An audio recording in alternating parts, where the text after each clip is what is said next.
Our guest is in the hot seat this morning.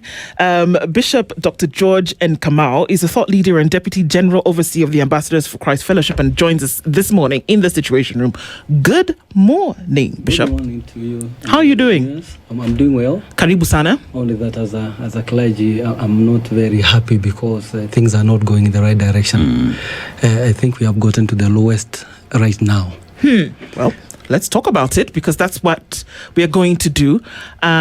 You are upset, and that visibly so. But let's get into that conversation and figure out then why and then what can be done about it and the parameters around this conversation that we're having this morning. Before we do that, as we normally do, Dennis goes around the African continent every week. He comes back from a different country. He'll tell you where he is this week and maybe put a smile on your face, at least in the interim. We are in a country that is made up of 80 islands, making it an archipelago. The capital is Bissau. The country is Guinea-Bissau. Now, one thing that stands out with Guinea-Bissau is their hippos. Their hippos love swimming in salty waters as opposed to what many are used to, that they swim in freshwater bodies, But there, it's a tourist attraction, so perhaps the next time you visit, that is one of the things you go to see and enjoy. But let's go to the proverb. And the proverb says, "He who borrows trousers should not run."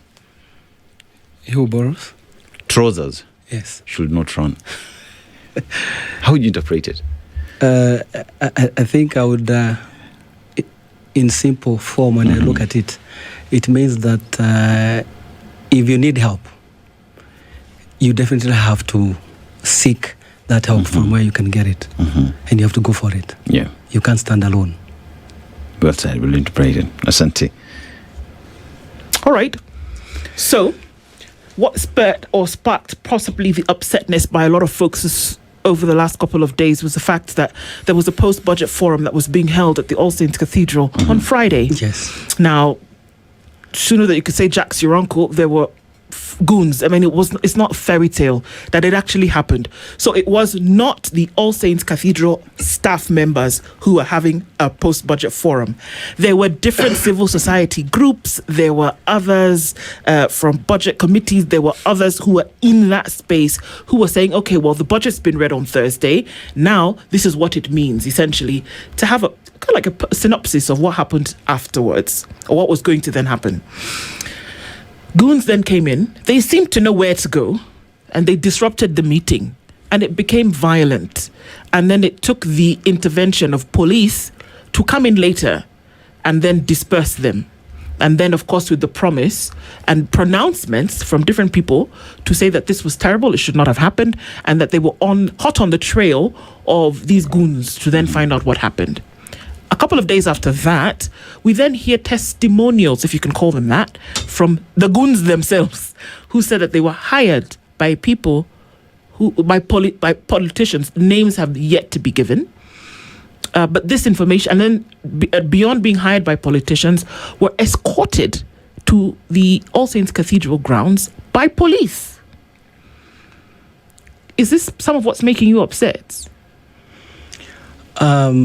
I think that's one of them, but I think my major point about these incidents is that I'm a bit worried in connection to our young people. The level of unemployment is a big issue, which has really brought about what the incidents that took place at All Saints Cathedral. And if this thing can happen within the CBD, then I'm really wondering, as who are outside within the other circles or the other counties, what will happen? Because I would expect that the niece, they must have gotten some information. Somebody decided to sleep on the job. Yeah. And when I look at even coming into a sacred place like the church, All Saints Cathedral, it is very worrying because it is only one of the mediators. Church stands in the middle as a mediator between the government and also the public. because we are addressing the same problems but in a different aspect altogether, because we are talking of now the same members who are the Kenyan public who are there, and the Christians whom we are dealing with, or the faith that all those who are within the faith circle.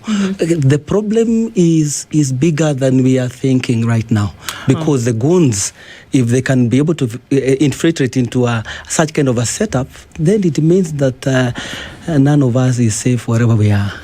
Bishop, all that has been attributed to politics in the country, and you look at the political space and the clergy, where they've always interacted and met at the epicenter, has always been on what is best for the country. And here we find ourselves where then, because the goons who've been arrested have said they were sent by politicians. And how does that then erode the trust or the relationship that has existed for a very long time between the clergy and the political class in charting the way forward for the country? I would first say that it's quite unfortunate, because any government that has come in right from the time of the first president Jomo Kenyatta, coming all along, they used to have advisors, and mostly they would incorporate the church. And you know why? Because we are supposed to be non-partisan, but at the end of the day, as much as we are Kenyans who are supposed to also to do the voting when that time comes, we offer a balanced advice so that we can ensure that we have a safe country. But when it happens that we have got now goons coming in, I want to look at the history of these goons, because it all started way back. The worst times of this country going so down was in 1990s. 1990s, during the time of the Nyayo era. We had the youth wing that was created. YK92. Yes, and YK92. And you can imagine the kind of the havoc they did. So I believe that, I hope somebody is not setting a stage for the 2027, and it can be a very bad and a very wrong trajectory if we were to take that direction. And therefore, it is my advice that the government that is in place right now should listen and work keenly in terms of fulfilling their obligation. And one of the obligation is security to all Kenyans. This issue of ethnicity and issues of trying to gang the freedom of expression and speech, it is not helping anybody. It is not helping anybody. And if this country goes down, then even that government, we are talking about the government that is in place, it will go on record. Why do you always remember the President Mwai Kibaki? Not because there were no hurdles. There were. We remember even the second session, the second term was very bad. It was during the time of the 2007. But we remember him because he led with humility.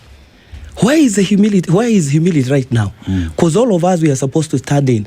We should actually be on the forefront to ensure that whatever we are doing in terms of responding and to the callings of the Kenyan or the Wanjiku, it should be in such a way that we are able to articulate every issue as per it has been presented. Bishop, one thing that has all comes up is if you look at how the political class has always moved, especially around the places of worship, has been one of concern. Why?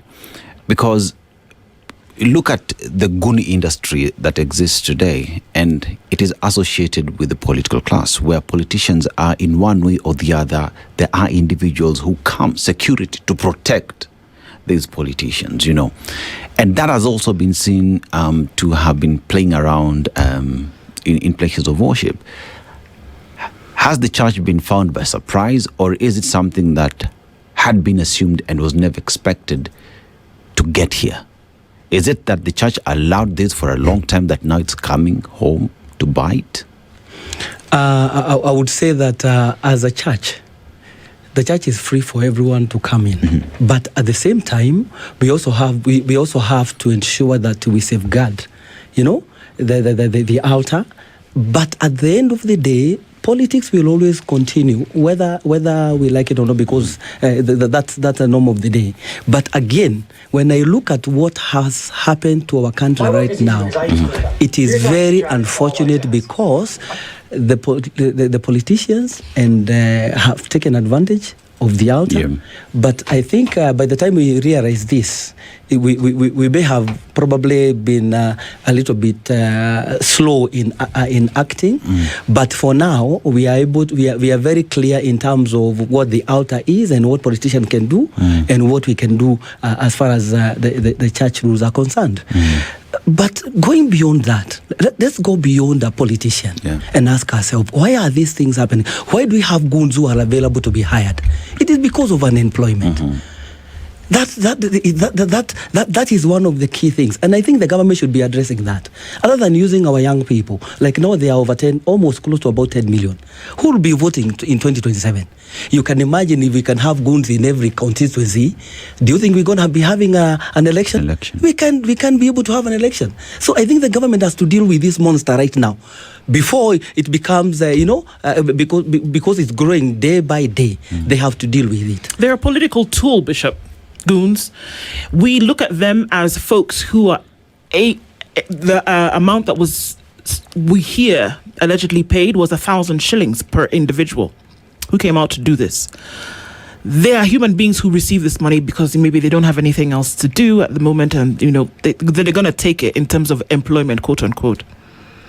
But they're a political tool. They're not seen as a human being who's feeding a family. They are people that you can put together and pay an amount of money who will then pursue you, the hirer, the person who is the employer, who will pursue the employer's political goals. They are political goals, because there's very little that you can tell me, or maybe anybody for that matter, that you can hire people and pay them 1,000 shillings to go and disrupt a meeting that, for all intents and purposes, was discussing policy and how people are going to be involved in their governance. So at that point, the people that you're imploring to stop this are very well connected to the possible folks who then brought these people about, but they're a political tool. How do you get folks who don't see this as an issue to stop it? It's not seen as a problem. This is where I'm trying to go. This thing is going to assist me to get there. I don't see it as an issue. So have we gone so far back in terms of our moral understanding and behavior that we don't even understand that employing violence as a tool for politics is wrong? It is very wrong. I agree. But again, also we have institutions that are supposed to safeguard some of these lines. We should actually have this. There are people who have already crossed the red line. And I say this because these elite, quote unquote, our politicians, we are saying, they are all known. They are known because I believe the intelligence knew about the planning of this thing. They would have acted. We are spending a lot of money through our intelligence. Why are we spending all this money? They are supposed to actually be able to act accordingly. So to me, I am worried because it is either it's like having a ship in an ocean and someone is just coming in to crack a hole somewhere, and then we do not need to go that direction because we will all sink. So I don't believe either the government or the politicians or the opposition, we should actually be calling ourselves into order. And say now enough is enough. Secondly, my sister, the institutions like NCIC,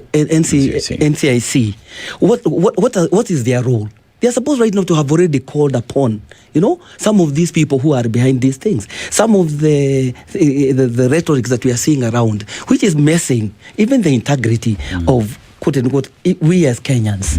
Look at even some of the people who are looking at us and saying we aren't a serious country. Our position is deteriorating every day. So our young people, the NCIC, even the registrar of political parties, she should also come in and come up with very hefty fines in connection to some of these people who are behind these things, because they are well known. They are known. Bishop, what you're saying is everybody knows there is a problem in the country. Kenya and its intelligence, which knows their stuff, right? Clearly know what it is happening in the country. Investigative agencies, DCI, pretty much the best there is this part of the Sahara, know what it is they need to do. The political class see this is a problem. The bodies that you talk about, NCIC, Registrar of Political Parties, the IG, Everybody knows there is a problem, but there is what one would say unwillingness to address the problem. Where would you reckon that is coming from? It's coming from because if you start now applying the dictatorial rules, then there is a problem somewhere along the line. And I believe that the best way to go about it is when you look at even in the Bible, some of the examples that we have when you talk of political maturity is the case like the one in the book of Genesis 13 about Abraham and Lot. Two different ethnic groups, but at the end of the day, he sat down and he said, you know what, there's no need of us fighting on this thing. Let us make a decision on this issue, and let us look for a way where we can be able to address this thing once and for all. And they did it, and it was very easy. Look at even some of the things that are happening in terms of people fighting each other, even killing, to an extent of killing. Yeah. In Kenya, killing has become like a norm. That is one of the things. My sister, if I look at this thing, it's becoming serious every day. You know, Bishop, my concern when I look at what happened at All Saints Cathedral, it's just not any other street in the country, because that is close to Status Avenue. And that is where the president resides. It's highly secured, but that notwithstanding, it's also closer to government quarters. You know, you talk about NSSF, you talk about the judiciary. It's just, everything's just around the corner. Government ministry offices, everything around the corner. But for some weird reason, goons would get in, go to the church, attack individuals, get out, harass Kenyans, and nothing we see is happening. Have we lost our conscience on what a proper country that operates in the rule of law should be?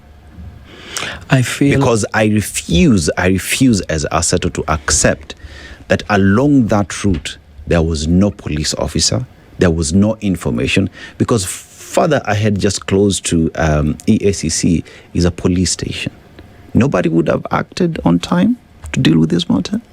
That's what I'm saying, that for this one, the government needs to come out clean in terms of the measures to curb this issue of goonism. And I feel like Squarey, our president this time round, has to listen to us. Because if it can happen right now, 14 months to election, what will happen during the time of the election in 2027 is a question we have to ask ourselves. The other day, I agree that he said that we will have the peace and a peaceful election, but now look at what is happening 14 months before. I think it's high time that we need to come in and address this matter once and for all. And secondly, we should be coming up with measures of making sure that our young people, which is the biggest junk in terms of the voters who are there for this particular upcoming election, we address the issue of unemployment. We look for issues that are making them behave the way they are behaving, and I believe that way we should be aware of we will be able to address this issue once and for all in the right manner.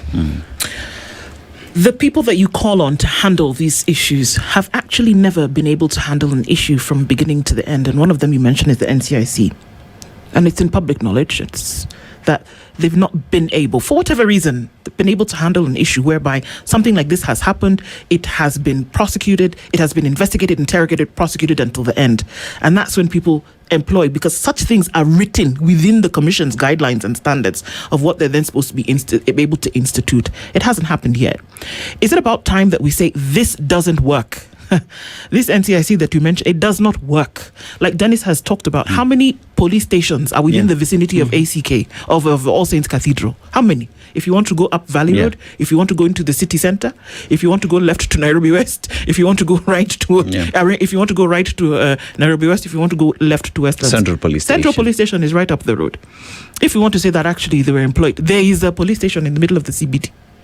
Apart from that, there's Parliament. Less than 100 meters from ACK. What are we talking about? If you want to be really serious about some of these things, I think we mollycoddle the situation. It's like that proverbial puppy that you pick up in the middle of the road and think, oh, what a cute puppy. And then it grows up to be a wolf that will eat you. And so right now, there's a lot of cuddling the enemy. And we Are we afraid to call something what it is for fear that we might ruffle feathers somewhere? Is the church afraid to say, this is unacceptable, it is criminal, should not be happening? You know why? The people who were hired themselves spoke up and said, we were hired, we received money, we know who these people are. We had orders. We had orders. Why would that situation not have been arrested to date? Today is Tuesday. This thing happened on Friday. Why would that not happen? And why do we still want to say, okay, maybe you guys can do something about it? Like you're saying, this thing is going to eat away at Kenyans, at Kenya. And are we being too alarmist, or are we making too much noise? Or is it just okay? So you want to employ goons, no problem. Are we making too much noise? Are we making a mountain out of a molehill? I don't think we are only expressing ourselves according to, we are facing the reality of things on the ground. And that's the truth of the matter. Let me take you back during the time of the Michuki rules. You remember Michuki rules when things were very bad? But he was able to call the matatu industry into order. Even during the goons who are basically terrorizing people. He was like now in central Mongeke, and even in coast we had the Jeshi la Mzee during that time. I think they were able, he was able to crack the whip. So there's somebody who is actually a little bit, somebody is sitting on the job. And I think we should actually, it's a high time now, the government should take that action, because security, it has to do with the government. For us, we are only there to advise and also guide, give a spiritual nourishment, and also stand in to condemn. And I think like now what you saw Ole Sapit doing, already he has spoken. Have we really gotten an official communication from the government? I think we can't say we have really gotten an actual communication that can give us a driver to a positive reaction towards that. So to me, I feel, as the question that's been placed by my sister, is that we need to really now act by telling the government, it's the time now, you people, you have to come and protect the Kenyans. What you talk about is political goodwill. You've given examples of Mwai Kibaki, and why he is being remembered is because at the time he had the political goodwill to make things move. You know, him moving, ruling with humility. It's because it's a decision. It is a will he had, and he practiced that which he believed in. Now, here we are calling upon the political class, because I'm going to give you an example. I remember there's a time when the president was around Gitanga Road and happened to pass through that. 10 minutes after the president left, with all the security that was there were goons who were attacking people and stealing from the population around Gitanga Road. That is the president's convoy that I'm talking about. And if you look at all these other convoys that do exist around politicians, there are goons. Even this Sunday, we saw the Linda Mwananchi group apologizing to the church in Thika, where they entered the church and there were individuals who were harassing the citizens who were in church, and they apologized and even fined themselves. Sifuna spoke about it. Now, when you talk about political goodwill, Mishuki, as you say, had a political goodwill to handle the problem.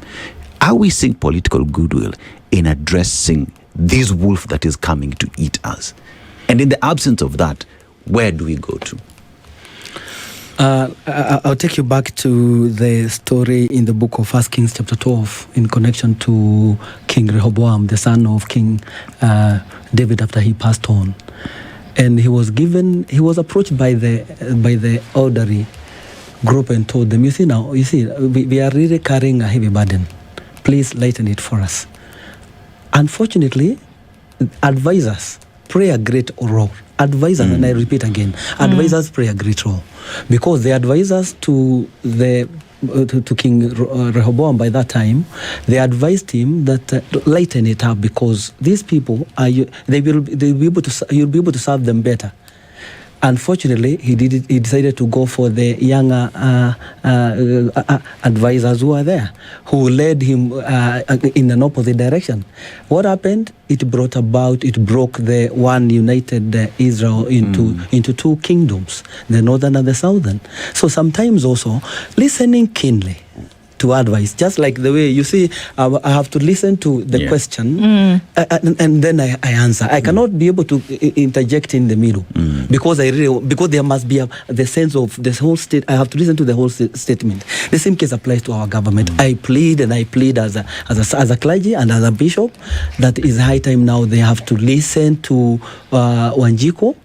And we are only, it's only a matter of just doing what is right. Because security, I believe, if a murder is committed, and within a few hours or within 12 or 24 hours, they have gone all the way to Kakamega or wherever, or Busia, at the end of the border, getting the person who did that.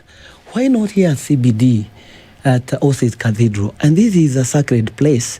These are Kenyans who are trying to exercise their freedom of expression.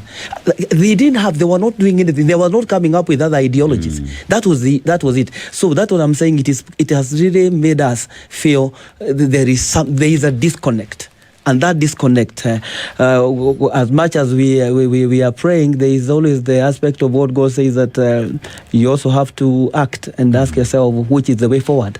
And I think the way forward is for us to tell the government, I think it's a high time now. This monster, it is growing, and the moment it's going to outgrow, then it's going to be dangerous for all of us. One of the leaders in the government said explicitly that the church should not be involved in matters governance this weekend from these happenings. What are your thoughts around that? Was it a church event, or was it a governance event that was being held within church premises? But even that, should that be the issue here, that the church must not be involved? We also, in just an adjunct to that, is that the Council of Muslim Leaders came out yesterday and very strongly condemned this as well, and said absolutely not, this cannot happen, almost echoing what you're saying this morning, that you can't get to a situation whereby religious institutions, houses of worship, then will be degraded in the way in which they were. But some leaders seem to think that the church must not be involved in matters governance. Let me say that when I look at what is happening around, there must be something that has been choreographed, because why is it happening only in churches, and yet we have other faiths like the mosque, and it's not happening? There must be something that is being communicated in one or the other. And that's why I feel like the church is a target. And I don't know why, because in every election, the church has always stood and has given out its voice. So this time round, I feel the church must be involved. And I think, or probably we have someone who has a different opinion concerning the church at this moment in time, because every election, the church is always prayed. Every government prays for even including the government that is there in place right now. We have to pray. And one of the best things that I loved for this election in 2022, when we did the election, we prayed for a peaceful transition. I am telling you, to the letter, we never had any that's as far as our elections were concerned by that time. This time round, somebody has gone the other way around, and now things are happening in a different way altogether. So to my understanding, I feel church has to be involved, because we are dealing with the same, our congregation are the Kenyans who are living in this border. And we do not have a Kenya A and a Kenya B. We only have one Kenya. And so therefore, one of the things that I'd like to say is that we have to think first and foremost a Kenyan. Because they are being brought about because of this tribal ethnicity, which are not helping us in any way. Because out of the 42 tribes, which tribe do you take to Somalia or to another country? None of these none, even the small one that we have. I think all of us, we are meant to live here. We are supposed to. Why can't we come up with policies and we form strategies like the way we've borrowed our Constitution? We borrowed some of the articles from the American Constitution, and they are able to live, and whereby they do election, and there is nothing like this that happens around. Why are we not becoming mature enough? If we can be able to formulate and come up with the county government, we can come up with with all these structures and the devolution. All these things are working. They are meant to help us so that we can be able to improve the standard of living of Wanjiku. Why is it that we cannot also upgrade ourselves to that level of political maturity that will help us to start walking that path? Whereby when I look at this particular person, I don't look at him from where he has come from. We look at him as a leader. Does he have qualities? And is he selling, whatever he's selling to us, is it viable? Have Kenyans lost trust or respect for the places of worship? Why do I say that? Because if you remember, even during the 2024 demonstrations that happened in the country, and the demonstrators at the time, I don't like calling them Gen Zs, demonstrators, Kenyans at the time said, the church has let us down because they have perpetrated and allowed politicians to disrespect the law, to do everything against us. And we see the church continuing to cajole with the leadership at the time. And even now that we see such happening, could it be because Kenyans made a decision, and that the church is no longer a place to be respected based off how the church has conducted itself previously? I may not really agree on that, because when I look at, let me take you back to during the time of the election, in the pronouncement of our current president when he won the election by the IBC. Who was sitting next to the president? Ole Sapit. Yes. And he prayed. Do you know why? Because we were looking for a unified country. And that should be the direction we should be going. Why now this time around people are looking at it from a different direction is because people are agitated and people are depressed. Number one, inflation and cost of living. When someone has no money, or has no food to put on the table, let me tell you that dealing with that kind of person now, anything that comes along the way, you will definitely have to misinterpret it until the food comes on the table. So, and that is where we are right now. There are people who are surviving with only one meal. Others, they don't even have that one meal. So, talking about the issue of people, the church, the Kenyans looking at the church from a different perspective, I would say it may have looked like we have really gone too much on that line. But don't forget that if you pray for something, for the peace of the nation, and it works for you, you'll continue telling the same creator, continue doing it for us, and then let's have the establishment of this government in the right manner. But when the policy is changing in between, then there is something that is not right in between that. And right now, what is happening now, we may get into a point whereby, number one, when we talk of now Christianity or any other faith, people go to these places of worship to seek God and also direction so that their livelihoods can be, better. But right now, the situation is deteriorating. So the voice of poverty and the high inflation has become more louder than even the way we are supposed to be communicating at the pulpit as the ministers of the gospel. You talk about handling matters head on. Again, I'm going to bring up the example. Yes. These folks are on CCTV camera footage. It's available. The police came after the fact. It said that some police accompanied in plain clothes and uniform these folks to the church premises. People were scattered. There was violence here and there. People were scared, genuinely. And this happened. And this was one afternoon. It said that they also went to a different forum. I don't even know where they were. Was it within Parliament? Was it the same day? But this was the one that got people's attention.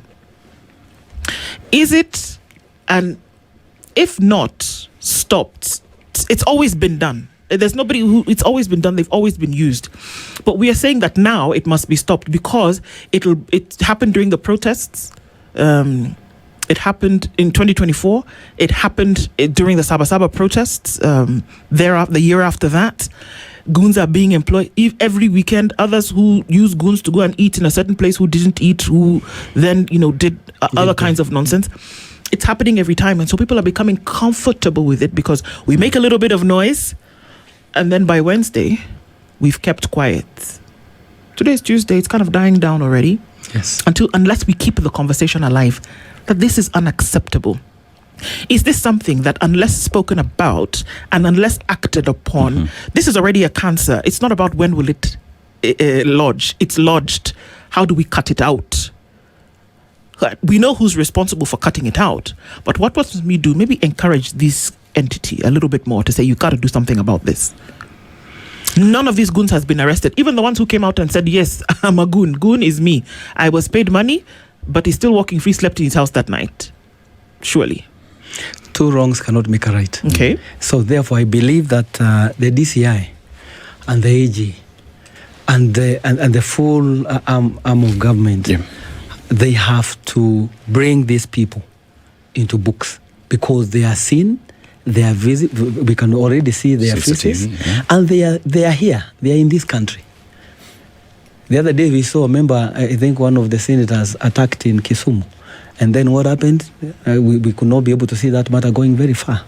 So it's like we are having some other issues that are being choreographed in a way that it is meant to make situation look even bad, or to frighten the Kenyans, and then we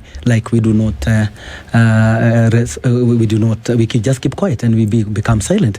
But I believe that the media is doing a good job, and you people are doing a good job. For us also, we have to keep on condemning some of these issues as clergy, simply because they are not in any way in our favor. They are not helping our country. We have a country to run, and even it's going to go beyond. And I think in any given time, one of the best principles I would like us to agree upon is that in any given government, there is always a 5-year term. That 5-year term matters a lot. How they will sell themselves, the kind of the work they will do for another opportunity to be re-elected and to continue serving. So we don't have, in our constitution, doesn't say that a particular government has to go for 10 years. It doesn't have to be for 10 years. So that is what I'm saying. Then we have to, I would like to bring it to our president. Kenyans are agitated. I think things are not moving in the right direction. Please, look, can you address us now from the fact that things are not right, including now insecurity, high inflation, and others. Bishop, Kenyans are asking the question, and I'll just read some comments here from one. Linda Agola is saying, "Stop allowing politicians on the pulpit." Elijah Sang is saying, "Let the church just stop." And by that, let me now expand further on that. The church has, for a very long time, said, everybody is welcomed in our space to come and worship with us. Anyone who wants to address anything, you can go do it from outside. Can we see the church implement that strictly? Because there is what is being said and is being appreciated, but you find that other denominations, one would say, are still allowing politicians to address the church from the pulpit. Can the church finally, in unison, say, politicians, ukikuja hapa, this is your seat, you listen to the sermon, after that, you go. If you want to address anyone, go to that field, very distant, very far away from the church, so that you can speak to Kenyans, whatever it is you want to say, but away from the vicinity of the church. Can that happen? It can happen, and that's our direction. I'll tell you why. Simply because we also listen to our members, and they are also very agitated. And I remember there was a time that there was some, within my county, there was some politician who wanted to come over to the church, and I sat down with the leadership of the church. They told me, no, Bishop, don't let them come in. And that is exactly what I did. I told them, no, sorry, if we go right now, the owners of this particular cathedral do not allow this.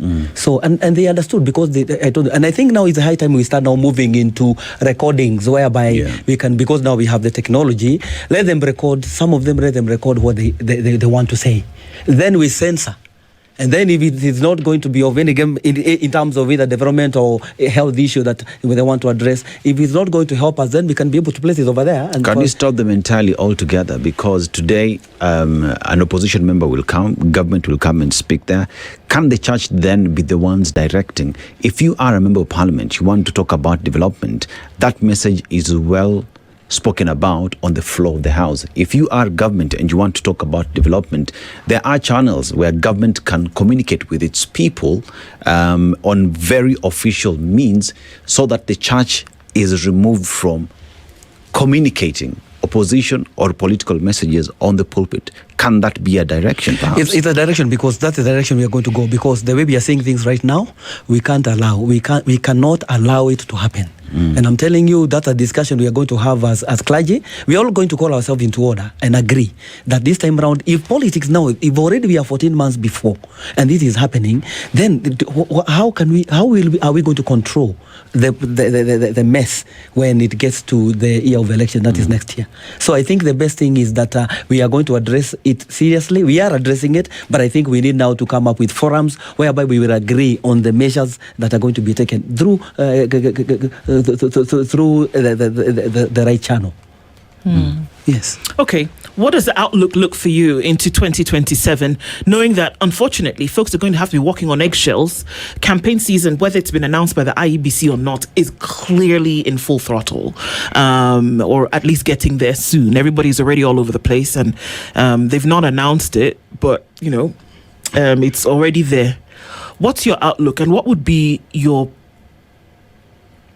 word of would it be advice to anybody, whether you're a politician, whether you're somebody who's watching to see what's going on, for this period that we're getting into, that in previous years has been marked with a lot of volatility?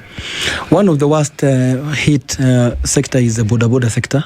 I would say this, and I think I would encourage that from this going forward, we need to think of new strategies, like coming up with the circles that can be able to help our border, so that other than going for that 500 shillings and 1,000, we can be able to have other new ways of making sure that they are able to be integrated, they are able to work together, they are able not to be messed up by a particular politician, and the rule of law will be able to govern them in the right way. Because right now what is happening, it has been left just like that, so any politician can walk in and get a click of some of them and make use of them in a bad way. And I believe that we should, it's the high time now we start now coming up with forums to enlighten them and to tell them this is not the right way to go. 500, 1,000 will not help you, but if only we can come up with measures that are going to make sure that you have a continuity of an income, then that one is going to help us. And one of it is like, now if we were to do, can you imagine if we were to have all the circles, all borders in circles? They will be held accountable. Number two, they will even now be able to look at the bigger picture in terms of what they want to achieve in life. And from there, they'll be able to move forward. So my advice is that we need to know that we have no other country other than this country, Kenya. And all of us, we are supposed to respond to whatever is happening in a positive way. Yeah. If it is a no, we say it is a no to everybody. And let us not try to ethnicise this issue by saying that it is coming from this community or that community. No. At the end of the day, if the country bans, whether you remember in Rwanda, Hutus and Tutsis, when it banned for all. So I think to this moment in time, I would say let us have, we need to appreciate the country that we have right now. Secondly, we have a government. We are not saying that there is no government. It has got a 5 years term. We have 1 year, 4 months to go. And then we will make mature decisions. Kenyans will make a mature decision in terms of where to go. Yeah. That's my advice. And not only that, that's an example. And many others that are meant to be, 2022 elections and the results that came after that put President William Ruto, that declared President William Ruto as president. The church is credited with being part and parcel of pushing that candidacy. In 2027 then, what role is the church playing in the political space? Because earlier you said the church has to be involved in one way or the other. What role will the church then be playing, seeing what is happening in the country today?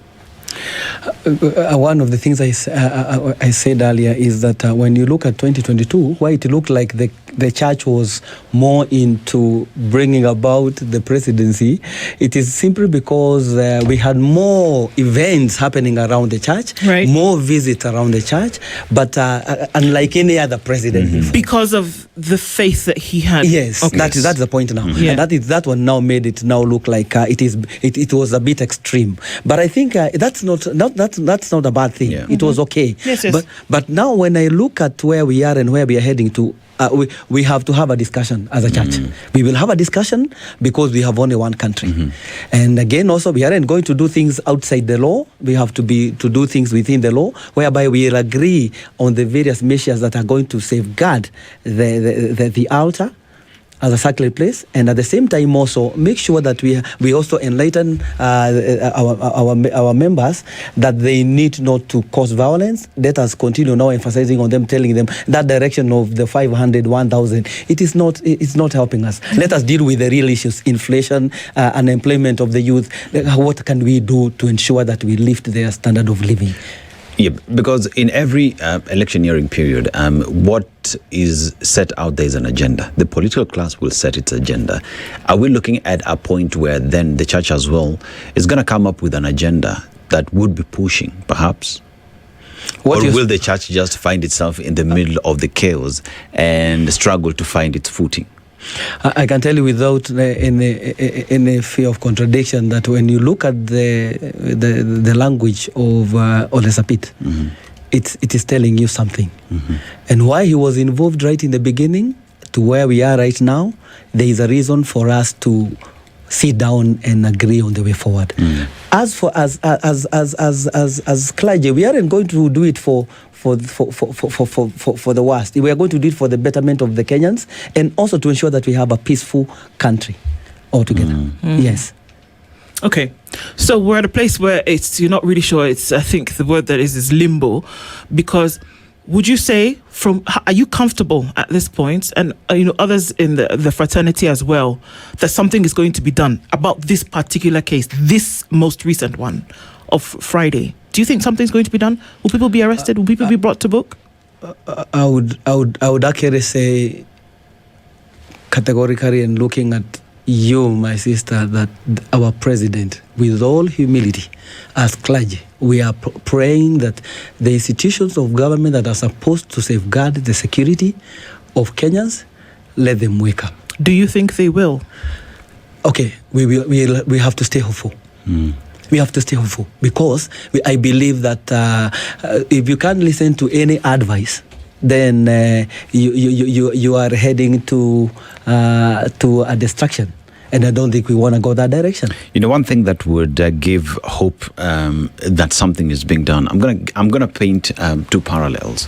There is a time when Member of Parliament for Kasipul was killed, Ongondo area, at night, and in 24 hours. We already knew individuals had been arrested. There was people were in the cells, taken to court.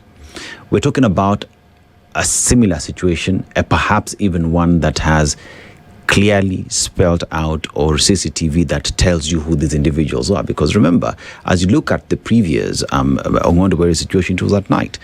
But the work that went into piecing up the story to finally apprehend the individuals was there. But here, we have individuals, their faces can be seen, but nothing to show. Is there trust? Is there belief that something will be done? Does it paint positivity on that action is being taken? Again, I believe that changes can happen, whereby we can wake up tomorrow and find that there is already the things have changed. And why am I saying this? It's simply because we can't sit down to watch things getting worse every day. There must be a path to come out of these issues. And one of it is, number one, we are God-fearing country. Number two, we have to call things that are not working as they are, and telling our government to make sure that they put things in place so that we can have security for all Kenyans. Because we will not have security, insecurity in our country, and we expect that even the running of this constitution and running of the days-to-days businesses and living of the Kenyans will continue in the right manner. Even preaching. Without peace, we cannot be able to preach. And without even those members we are talking about, if they are agitated and they are even they are lacking their daily necessities, is also another problem altogether. So I feel like there is need for us now to address it, and I hope they will be able to listen and be able to do the right thing. To me, I'm also holding the government accountable that they need to give a statement that is going through action Yeah. Not on a statement. We want to see it happening. Indeed. So that we can have a clear way of knowing that this is the way we are going. Remember, one of the problems I would like to say is that we had a problem in Mount Kenya, and we got an opportunity to have Michuki, and Michuki dealt with Mungiki squarely. Yes. So And it was coming from his own backyard. Yeah. And he dealt with it. So I think this one, let them deal with this issue because it's not helping us in any way. And again, also it is causing Kenyans are becoming more agitated. And I also remind our government that is in place. We still have until next day. It's our government, it's our president right now. Yes. We prayed for it, and we are there to continue pushing for that agenda. But the Kenyans will judge this government based on their performance. Yes. And if they can be insecure, then automatically we are losing. That's one of the ways of losing the vote at the polling station. Yes. All right. So those are the conversations that we are having this morning. Thank you for joining us this morning and for giving us that information, because it's necessary from your mouth to God's ears, and that action needs to take place for sure. Bishop Dr. George and Kamau, thank you for joining us this morning. And for everybody, thank you for being in the Situation Room this morning. This is the Situation Room, the only way to start your day.